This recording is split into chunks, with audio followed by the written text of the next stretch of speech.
menyebabkan jatuh, ya dikembalikan pada Allah. Yang pantas dipuji itu walillahil hamd, hanya Allah. Jadi musibah itu bisa menjadi ujian, bisa.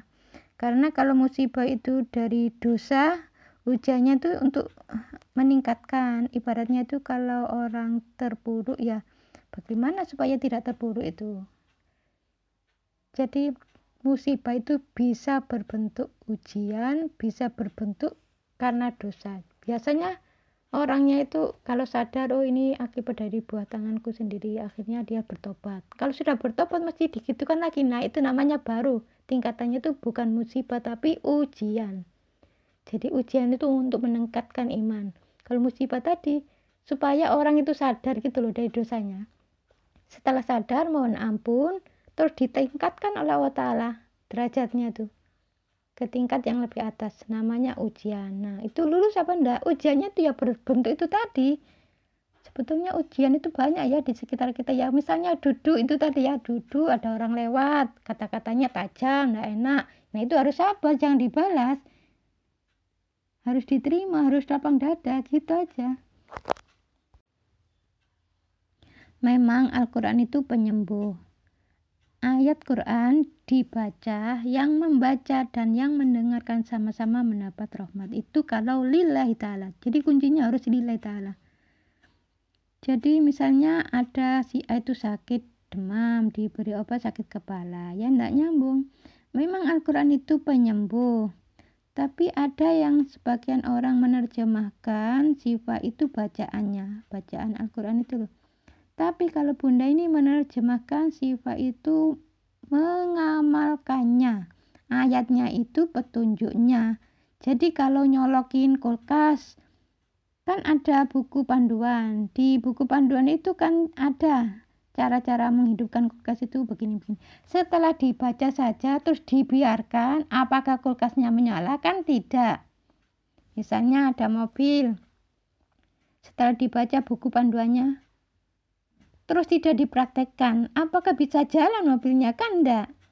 Harus dibuka kuncinya, dipencet handle-nya, terus setelah itu duduk di starter mobilnya. Nah, itu baru bisa jalan. Kalau bisa menjadikan mobil itu bisa jalan, kalau bisa menjadikan Al-Quran itu sifat, ketahuilah dulu petunjuknya, amalkan, baru jalan, baru itu Allah mengabulkan. Itu sifatnya ya di situ. Bukan bacaan itu bisa menyembuhkan, bukan. Yang menyembuhkan itu Allah, petunjuknya itu ada di situ. Ya ibarat kulkas tadi, setelah dibaca buku panduannya diamalkan, nah kulkasnya menyala gitu loh. Setelah dibaca Quran itu diamalkan isinya, ya dikabulkan doanya oleh Allah gitu loh maksudnya.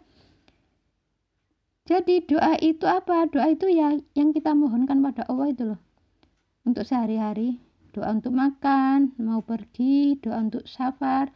Al-Quran itu berbuah sifat kalau kita amalkan isinya.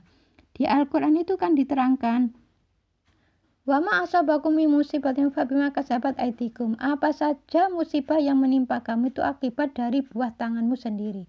Nah, buah tangan di sini berarti dosa.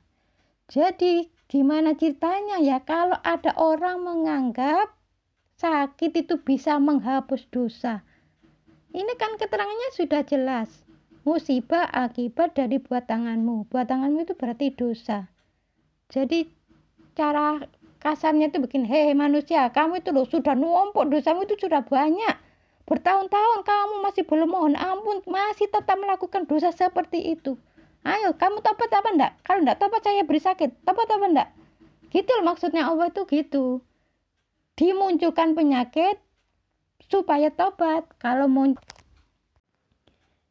ada keterangannya dalam surat Sajadah, aku timpakan siksa kecil di dunia. Maksudnya apa? Siksa kecil di dunia ya sakit, sebelum siksa besar di akhirat. Maksudnya apa? Masuk neraka.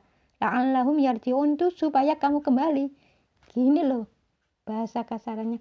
Hei manusia, hei, kamu itu sudah melampaui batas, dosamu itu sudah banyak, bertahun-tahun kamu belum bertobat.